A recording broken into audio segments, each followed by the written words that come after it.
What's up, good people? Mark Holmes here, and as always, I want to say thank you all for watching, commenting, subscribing, and being part of the Joe Boo Sports Report. Without you guys, as well as you ladies, you know that this literally does not work. I hope everybody's having a great day. It's been an interesting, well, no, it's been a tragic week, but it's been an interesting time for the Dallas Cowboys at the league meetings. Kind of crazy in a way. We've kind of not seen too much of Jerry Jones since the whole Mike McCarthy fiasco happened. And I kind of liked it that way. I have to be honest with you. I don't know if it was take your kid to work day or whatever, and Stephen Jones got to pretend to be the owner. But I was beginning to actually feel like we were a regular organization doing business of trying to make a team better and win without all of the, Jerry-isms and all of the bullshit that you would get. You started to get lulled to say, okay, I see you Cowboys. I see what you're doing. You're trying to make some moves. You're trying to make prudent moves. The fact that you're making moves, you're actually trying to hold on to some of your good players and things, and you're making some moves to try and address your linebackers. You brought back Osa. We've got some players that we have a lot of hope for. That Sam Williams is fully recovered and that he's going to be able to help out. We got some veterans out there, some Solomon Thomas is there and things that have experience. And you look and say, okay, we're beginning to see some pieces. And then you heard, Stephen Jones talking about that we're not done. And you were like, oh, man. He started talking about getting an impact number 2 wide receiver. And you're like, oh, my God, we haven't had that since we had Amari Cooper, and we were stupid to trade him away for a ham sandwich to a team that literally overpays for, and that's how crazy it is.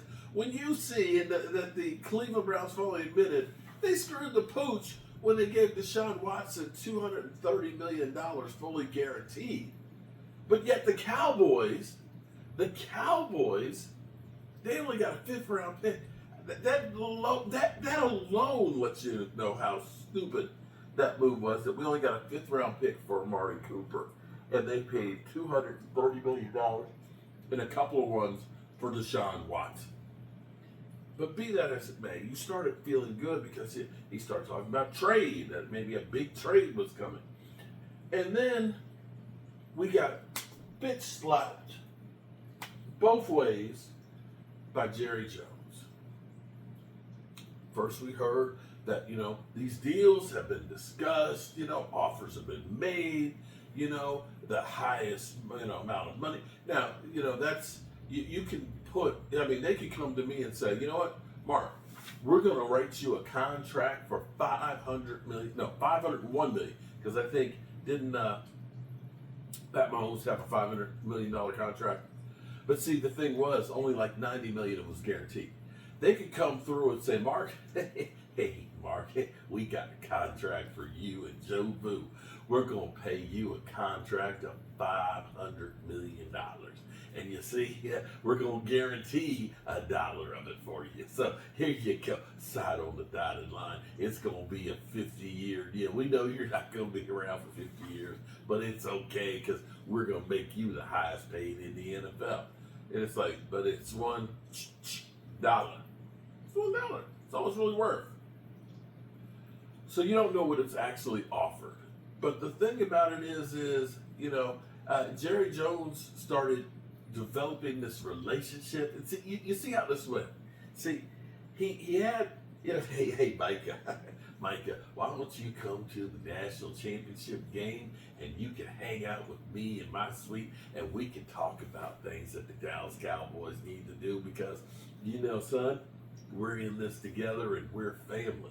See, he planted the seeds of that relationship, that open door for Micah Parsons to be there. So now we got that. They talk about, some players like to come in and talk and things like that. So Jerry's been building this relationship so that way he can try and drive a wedge between him and his agent. But see, Micah didn't fall for the okie doke that, oh man, this is Uncle Jerry, man. He's good people. He's the best owner out here. You know, hey, man, David, we just gonna get this. Look, Jerry, he's family, man. We don't want to screw over family. David's like, screw that. See, I didn't say F that. I didn't say F that. I'm trying to do better because of my dad. I can't promise that I won't cuss, but I'm gonna damn sure. I'm gonna try not to put the really bad words out there for my dad.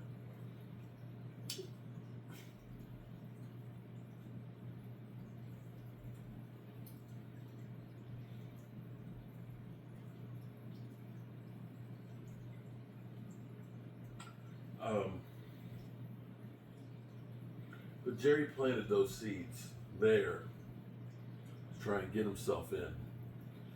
The thing that bothers me about these things are, why is it that we got to always do our dirty work for everybody to see? Why do we always have to do that for that publicity?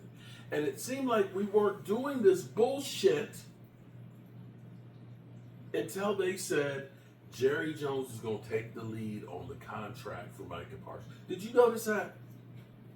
Stephen Jones, well, you know, we're going to try and bring, you know, get Micah, get Osundigizua taken care of, and, you know, we're going to work on our freeze. And they were, bam, bam, bam, bam, bam, deal after deal. Osundigizua. Then you got, you know, Turpin done. You know, you started going through and just bam, bam, bam, bam. And you were like, okay, I see you. And then Jerry gets involved, and now you got, you know, you would have thought it was Dan Saleo. I've never heard of David Magenta. Who the hell is David Magenta? That's literally what Jerry Jones did. He pulled a Dan Saleo. It's like, come on, Jerry. If you don't know who that guy is, you shouldn't be negotiating contracts. Let's be real here. The other part of this is when they hired Brian Schottenheimer, I told you because I remember watching some of the press conferences last year after Kellen Moore was gone and saying, I can listen to this guy. I enjoy listening to Brian Schottenheimer. He's got intelligent things to say. He'll explain things to you. You know, I would rather watch paint dry. I would rather watch the grass seed that I planted grow. So when you say not the grass grow, see the grass seed, because the grass seed ain't doing shit. Forgive me, Dad. It's not doing anything. 5 days. And if you don't water it, it ain't gonna do nothing. I'd rather do that than listen to Kellen Moore.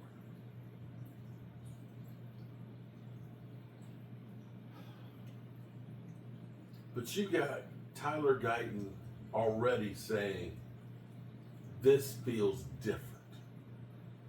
Brian Schottenheimer is the only guy they brought back. You got all of these new players, you got these new coaches, everybody is out here trying to prove themselves to get their next deal. And I like it a lot.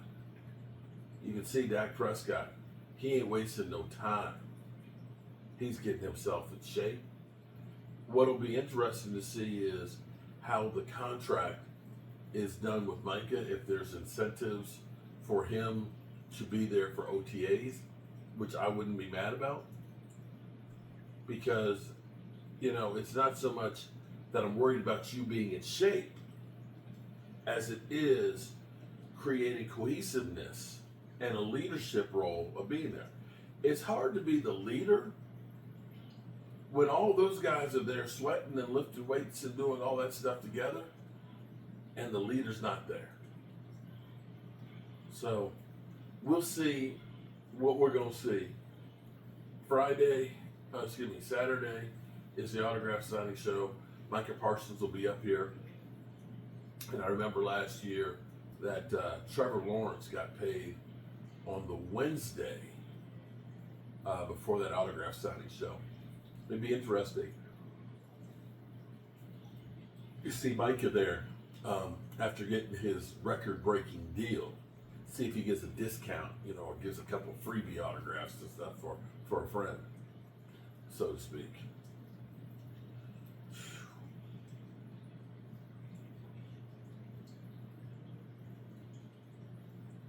The worst thing about losing somebody is you don't know what to do. You don't know what to do.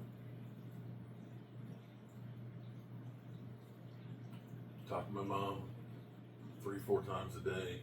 Today, yesterday, was there before I came back down here. And in the morning, I'll go back up and I'll go by and see her, and talk. We looked at photo albums. I posted some of the pictures of my dad. My dad was a cool dude. My dad was so cool. My dad, who went to an integrated high school back in the day, my dad was born in 1939, but in the 50s, he had a car in high school. You understand? Yeah, okay. You understand? He had a job. He worked at Brown's Hardware, made his money, and bought a car in high school in the 50s. And I looked at some of those pictures of my dad, because we were going through all the scrapbooks and things. And I was looking for some of the ones when we were at the Point Lookout, camping and stuff as kids and things and all. But just look at my dad. He had that gangster lean, and he get that hardcore look and things. But you don't know. I find myself just feeling like I don't know what to do. I am so lucky.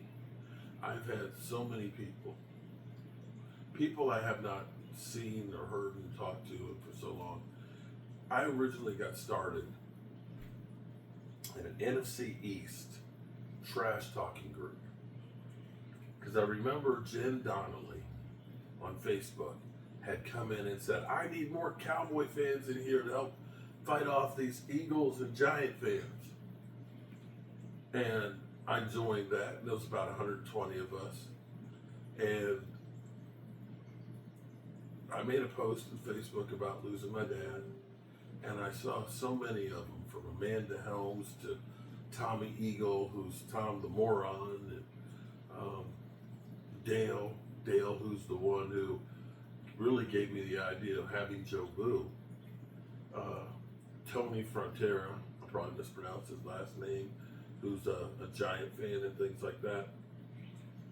But getting text messages from my brothers out there, like Rome and things, and explaining how he lost his dad about 20 years ago, and just so many people that have reached out to send kind words and say I'm here for you. And that has been incredible. Right now, there's really nothing that you can do. There's nothing really you can do. Time heals all wounds. But I just don't know what I'm supposed to do. Today I found myself sitting on the porch a lot, because that's something my dad always enjoyed doing. Whether it was out there drinking a beer or shucking some beans, or it used to be just listening to the radio when it was the football game was only on the radio. It's all you did, wasn't on TV. And I found myself sitting on the porch a lot and working on the yard, which are things that my dad would always do. His yard was always taken good care of. And I have not been really good at doing that. But today, said, I got to take care of this yard. I got to get it cleaned up, and I got a truckload of stuff to take to the dump before I go up the road. And I got a hair appointment to get my hair cut so I don't look like holy hell. And I got to get my suit cleaned because I just had it for the other funeral. Just trying to get all that stuff together.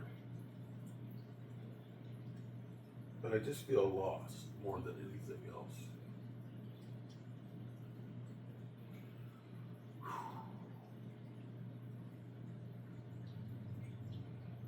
Remember, good people, always remember, tell the people you love how much you love them, because you might not get the chance again. Life is short and life is precious. And I love you guys.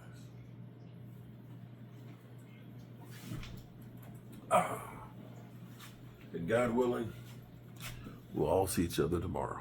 Peace.